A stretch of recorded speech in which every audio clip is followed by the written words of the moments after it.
आज हम बनाने जा रहे हैं बीटरूट हलवा। उसके लिए हमें इन चीज़ों की ज़रूरत है। बीटरूट हमने 700 ग्राम लिया था, उसको पील करके ग्रेट कर लिया तो ये 500 ग्राम रह गया। दूध 1 कप, चीनी 100 ग्राम, मलाई घर की फ्रेश क्रीम 4 टेबलस्पून, घी 2 टेबलस्पून, हाफ टी स्पून इलायची पाउडर, बादाम 10 दाने लंबे कटे हुए गार्निश के लिए। चलिए हलवा बनाना शुरू करते हैं। गैस को मीडियम पे रखेंगे, बीटरूट डालेंगे और दूध डालेंगे। अच्छी तरह से स्टर करेंगे और बीच बीच में इसको हिलाते रहेंगे। गैस मीडियम लो पे करेंगे। इसको तब तक पकाना है जब तक दूध सूख नहीं जाता। स्टर करते रहना है। बीटरूट ने पानी छोड़ दिया है और गैस करेंगे सिम और इसको बीच बीच में स्टर करते रहेंगे और पानी सूखने तक इसको पकाना है।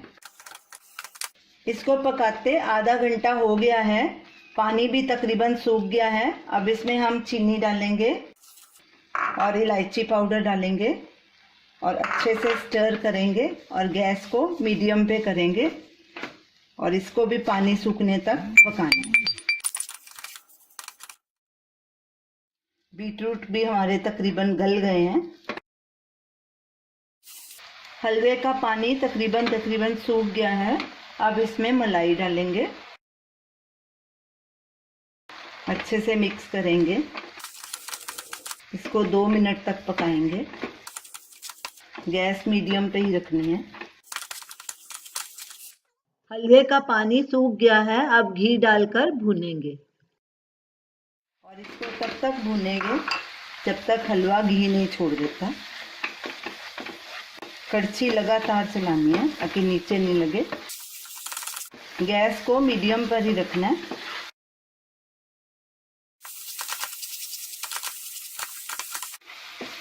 हलवे ने घी छोड़ना शुरू कर दिया है। अब गैस करेंगे बंद। इसको सर्विंग डिश में ट्रांसफ़र करेंगे। अब इसको कटे हुए बादाम से गार्निश करेंगे। तो ये रही हमारी आज की रेसिपी, बीटरूट हलवा। आप इसे ज़रूर ट्राई कीजिए और हमें अपना फीडबैक दीजिए और हमारे इस वीडियो को शेयर कीजिए। हमारे चैनल को सब्सक्राइब कीजिए। Thanks for watching.